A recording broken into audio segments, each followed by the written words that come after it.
Estimados estudiantes, muy buen día. En el día de hoy vamos a trabajar con el tema de las fuerzas. Este tema es uno de los temas más importantes de toda la física de décimo. En este tema se van a analizar conceptos, se van a analizar trabajo con vectores. Este tema abarca una parte gráfica y una parte matemática. Entonces vamos a iniciar. Una fuerza es el resultado de la interacción entre dos o más cuerpos. La fuerza es una magnitud vectorial, o sea que para representar las fuerzas debemos trabajar con vectores. La fuerza se puede medir de muchas formas, siendo las más utilizadas los newton y las dinas. Un newton es la fuerza que se le debe aplicar a un objeto de 1 kilogramo de masa para hacer que éste se mueva con una aceleración de 1 metro sobre segundo cuadrado. Resumiendo, ¿qué es un newton? Un newton es, por ejemplo, tener un bloquecito de 1 kilogramo de masa, ponerlo en una superficie muy lisa y comenzar a empujarlo hasta que éste alcance una velocidad, una aceleración de 1 metro sobre segundo cuadrado, o que la velocidad comience a aumentar cada segundo 1 metro sobre segundo. También se puede interpretar. La equivalencia matemática o las unidades del newton, tenemos que un newton es igual a 1 kilogramo por metro sobre segundo cuadrado. La dina. Una dina es la fuerza que se le debe aplicar a un objeto de 1 gramo de masa para hacer que éste se mueva con una aceleración de 1 centímetro sobre segundo cuadrado. Las subunidades de la dina es 1 gramo centímetro sobre segundo cuadrado. ¿Por qué utilizar dina o por qué utilizar newton? La dina es una unidad muy pequeña. Cuando se trabaja con cuerpos muy pequeños, lo ideal es trabajar con dinas. Kilogramo fuerza. Esta unidad no es muy frecuente, pero puede darse el caso. ¿Qué es el kilogramo fuerza? Es la fuerza que se le debe hacer para levantar un objeto de 1 kilogramo de masa. Listo. Y no tiene equivalencia. Bueno, podemos establecer como una relación entre newton y kilogramo fuerza. 1 kilogramo fuerza es igual a 10 newton. Tipos de fuerza de la naturaleza. Cuando se habla de la fuerza, se clasifican de acuerdo a la masa de los objetos que se relacionan. Es así que las partículas subatómicas se tienen fuerzas presentes en las partículas subatómicas, electrones, protones, neutrones. Entonces tenemos, es aquella que se genera en el núcleo del átomo y hace que esas partículas permanezcan juntas. Entonces tenemos que esa es la fuerza nuclear fuerte. La fuerza nuclear fuerte es la que permite que las partículas del núcleo permanezcan juntas, las del núcleo.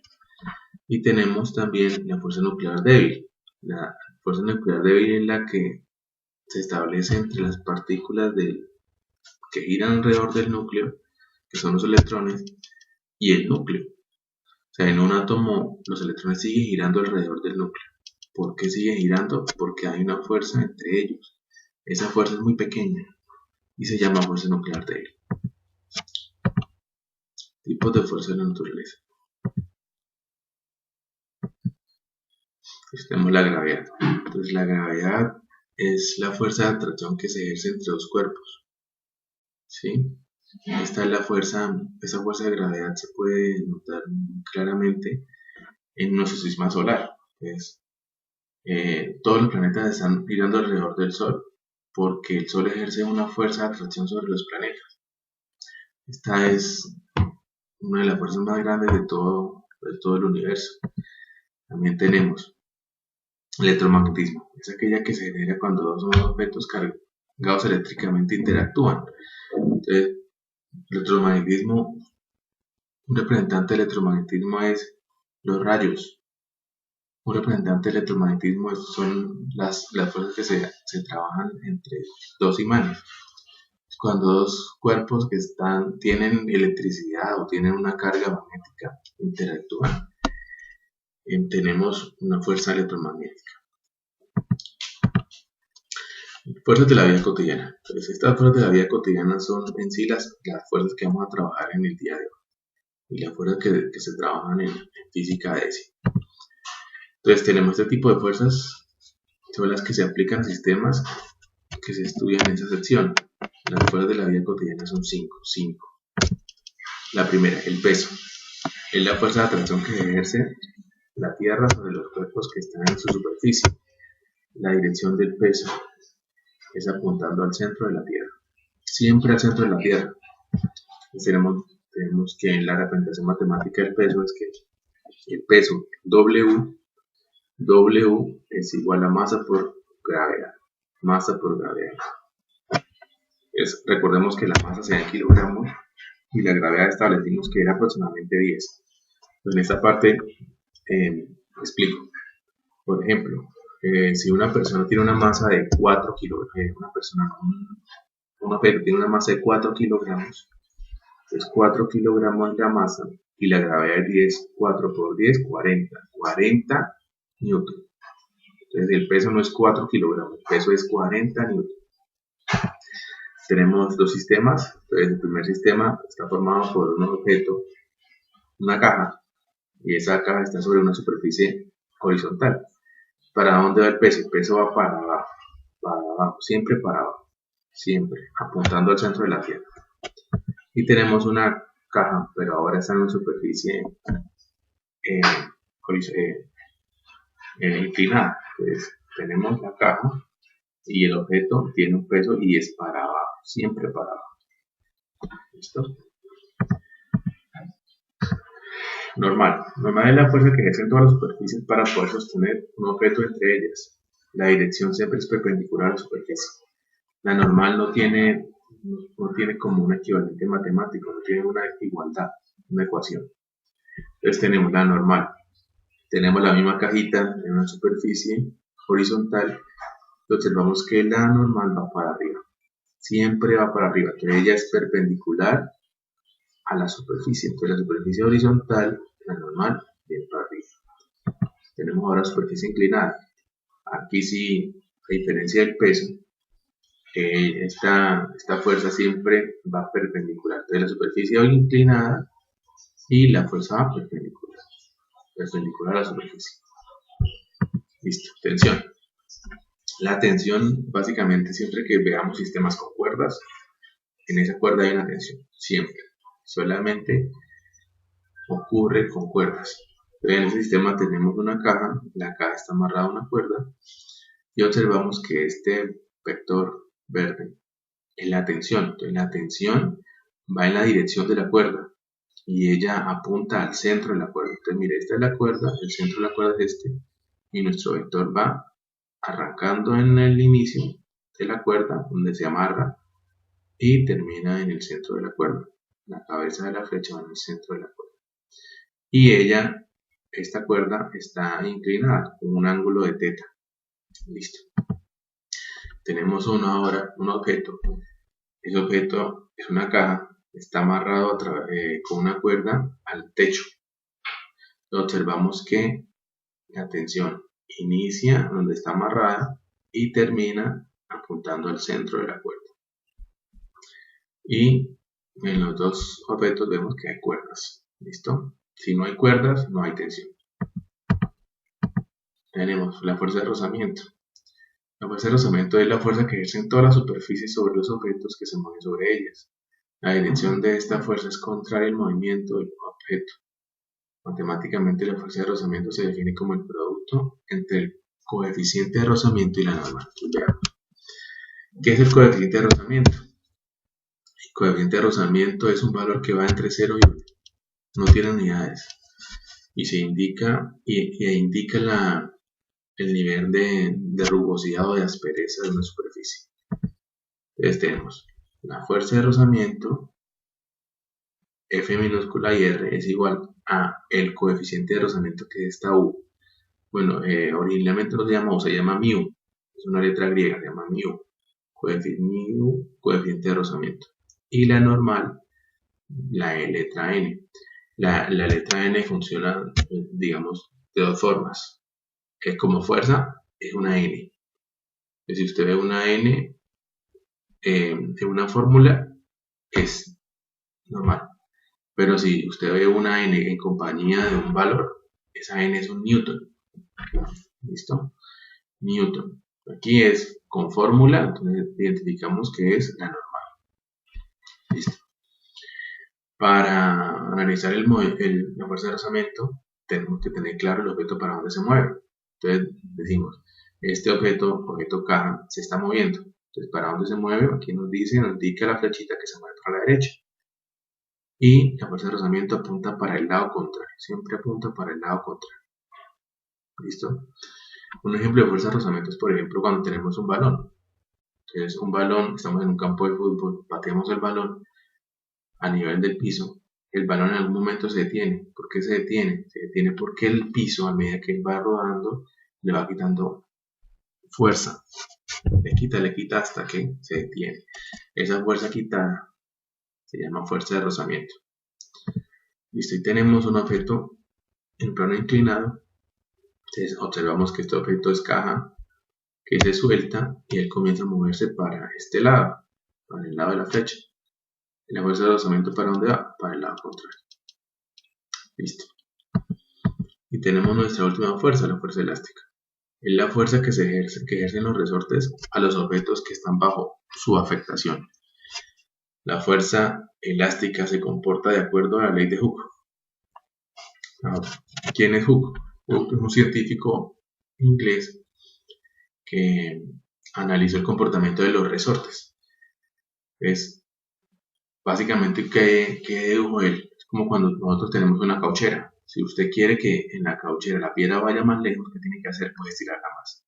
O sea, mayor estiramiento de la cauchera, más fuerte saldrá la piedra. Él lo hizo y determinó, él hizo un análisis y determinó una ecuación que se llama la ley de Hooke. Más estiramiento, mayor fuerza. Menos estiramiento, menor fuerza. Entonces tenemos la ecuación. Fuerza elástica es igual a la constante del resorte por lo que se estira. Esta X se denomina elongación, que es la X, lo que se estira el resorte. La constante es una constante específicamente de un resorte. ¿Cómo funciona la constante? Por ejemplo, voy a poner dos resortes. Un resorte que es un cauchito de amarrar billetes y un resorte como el amortiguador de una moto. Entonces la constante me indica qué tan duro es el resorte. Entonces la bandita del caucho pues tiene una constante pequeña y el amortiguador de la moto tiene una constante grande porque ejerce mucha fuerza el amortiguador. Entonces tenemos que la constante del resorte es un valor que define qué tan fuerte es un resorte. Es un valor constante para determinado resorte. La constante se determina o se mide en Newton, unidades Newton sobre metros.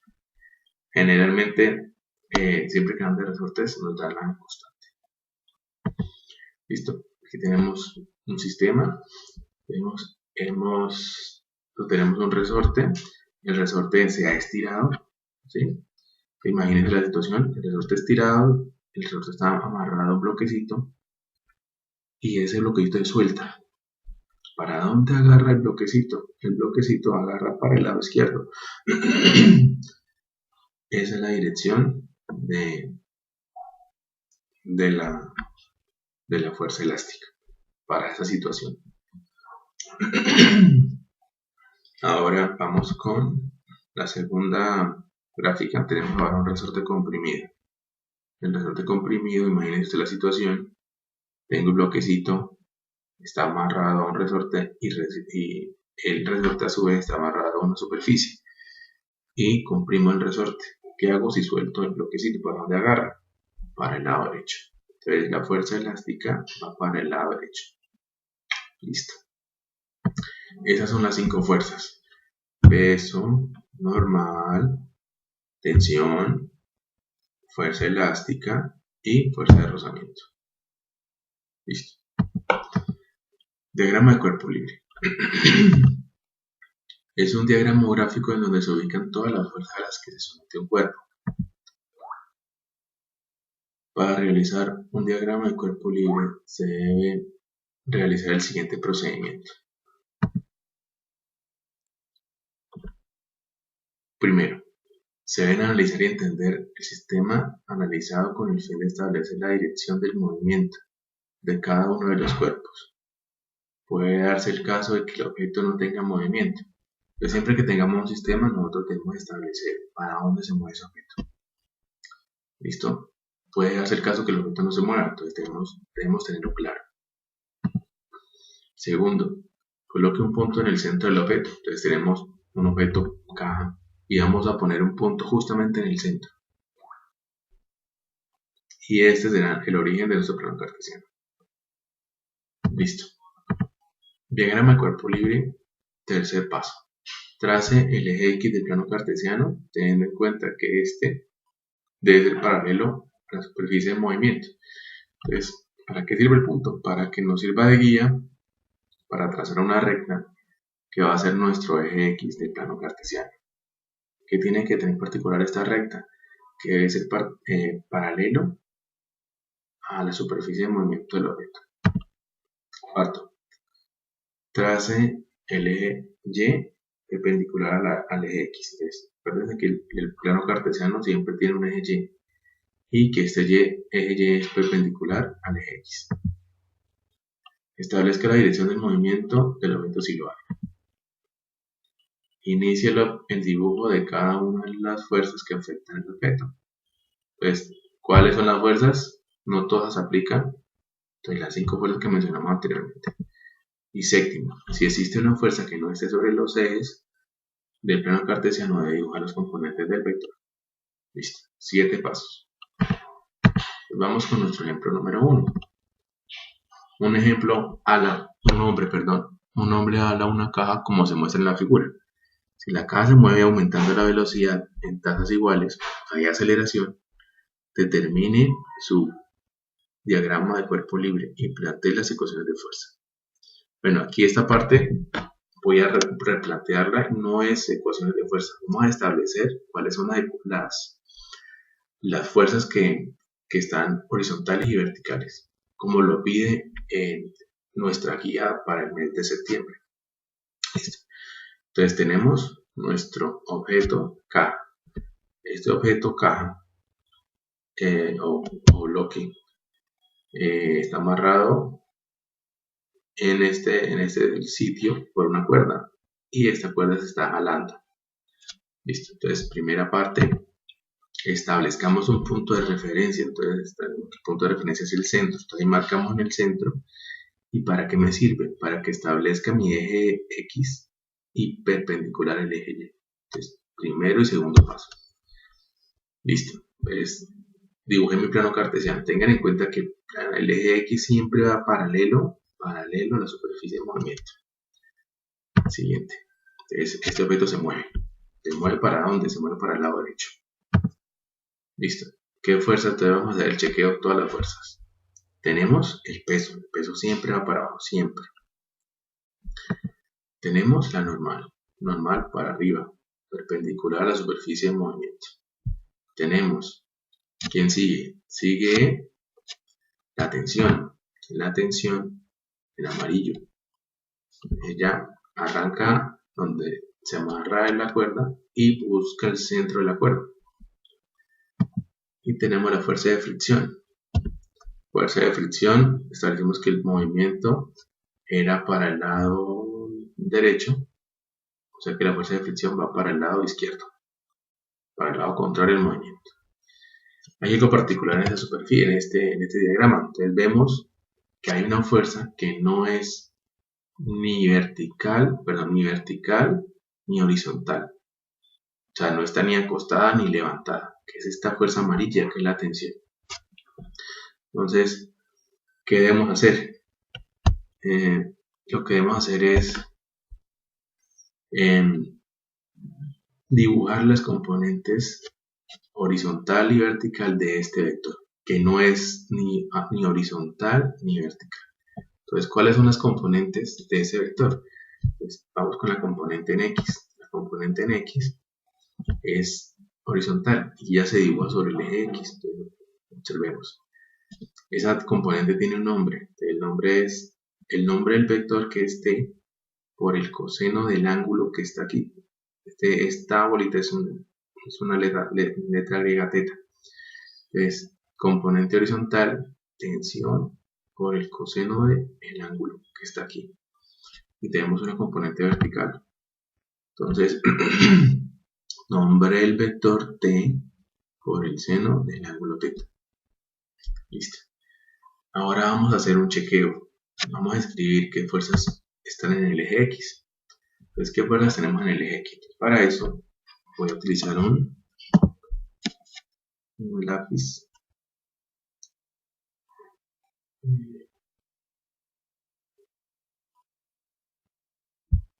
pluma y voy a utilizar un color, puede ser negro, un color negro.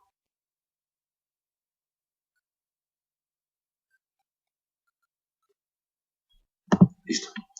Entonces, ¿qué fuerzas en X tenemos? Entonces, usted puede tomar las fuerzas como quiera, o sea, en el orden que quiera. ¿Qué tienen que tener en cuenta? Que las fuerzas en X, si apuntan para la izquierda, son negativas. Si apuntan para la derecha, son positivas. Listo. Entonces, fuerzas horizontales. ¿Qué tenemos de horizontal? Esta, que es la fuerza de rozamiento. ¿Para dónde apunta la fuerza de rozamiento? Para la izquierda. Entonces, vamos a escribir menos la fuerza de rozamiento. Listo, ¿qué otra? Les voy a colocar una comita. Listo. ¿Qué otra fuerza? Entonces vemos esta. Esta que es la tensión coseno de teta.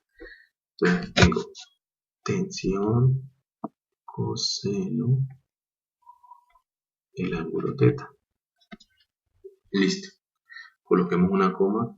Como me quedó algo fea, pero se entiende. Hay más fuerzas horizontales. Entonces vemos que no hay más. Miren, todas están esta y esta. Listo. Esta es positiva, por eso no le pongo signo negativo adelante. Listo, se acabaron las fuerzas en X. Vamos con las fuerzas verticales. En las fuerzas en Y. ¿Qué tenemos para fuerzas en Y? Tenemos la normal, para arriba la normal. Tenemos normal, listo, coma. La normal es positiva porque apunta para arriba. ¿Qué más tenemos? El peso. El peso para abajo es menos peso. ¿Qué otra? Tenemos esta, esta que también va para arriba. T seno del ángulo teta. Entonces para arriba, positiva T seno del ángulo teta.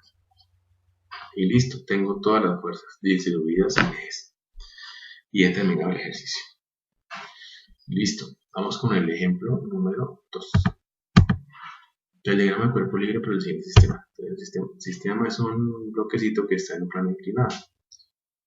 Listo. Entonces, primer paso, ubicar en un plano cartesiano. Entonces, por eso tomo primero el punto en el centro.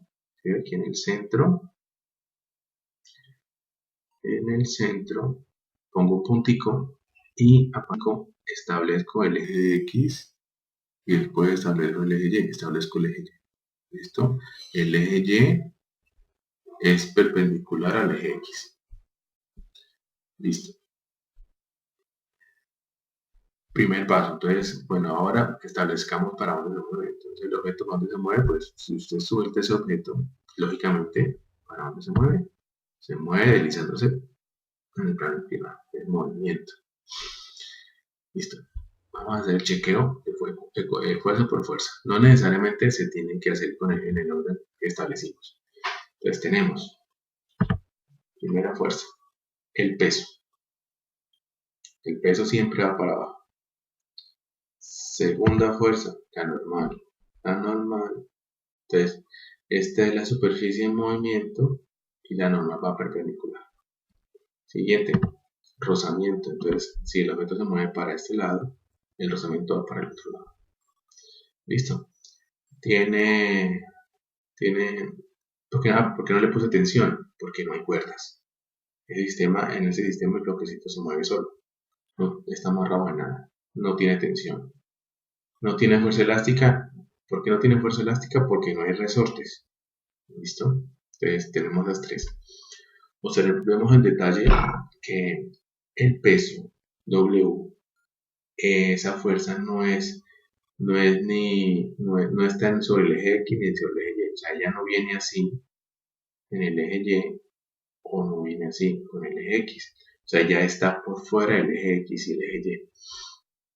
Por lo tanto, se le deben dibujar componentes. Entonces, primera componente, esa es la componente. ¿Por qué el ángulo es teta? Entonces, por geometría podemos establecer que este ángulo acá, este ángulo, es el mismo ángulo que se establece en la inclinación de la superficie, la misma. Entonces, este componente es la componente adyacente al ángulo. Entonces, por eso se llama peso W por el coseno del ángulo. Y tenemos la componente en Y, que es W seno del ángulo. Entonces, ¿por qué es seno? Porque establecemos que este es el ángulo teta, el opuesto de seno, y el seno establece que, o tiene de relación un cateto opuesto. Entonces, siempre que establezcamos cateto opuesto, tenemos nombre del vector por el seno. Listo. Establezcamos la fuerza en X. Entonces tenemos, este es nuestro plano cartesiano. Para la derecha positivo, para la izquierda negativos, para arriba positivo, para abajo negativo. Entonces tenemos fuerza de rozamiento. ¿Para dónde? Para la derecha. Entonces digo, la fuerza de rozamiento positiva en este lado, en esa parte. Listo. Ahora, ¿qué otra? ¿Qué otra fuerza es vertical? Perdón, horizontal. Entonces tenemos esto, peso por el seno. Para la izquierda, entonces tenemos menos peso por el seno del ángulo teta. Listo. Se acabaron las fuerzas. Se acabaron las fuerzas en X. Vamos con las fuerzas verticales. Entonces tenemos la normal para arriba, entonces normal, coma. Para abajo aquí tenemos la componente del peso, que es para abajo, ¿no? Entonces negativo, menos W coseno del ángulo teta. Y listo, se acabaron todas mis fuerzas, todas están, no se me queda ninguna por fuera. Una cosa, el peso W no se pone acá, porque para eso están las componentes. O sea, las componentes están representadas, el peso W está representado con esas componentes. Listo, entonces no confundirnos. El peso no puede ir acá en la descripción de las ecuaciones. Para eso están las componentes. Van las componentes más no la fuerza que nos da los. Listo, muchachos, siendo este el último ejercicio, les deseo mucha suerte, mucho esfuerzo. Espero que este video haya sido de su agrado. Espero que tengan un feliz día, que me puedan enviar el desarrollo de este tema. Agradezco la atención, que tengan un buen día. Estamos en contacto.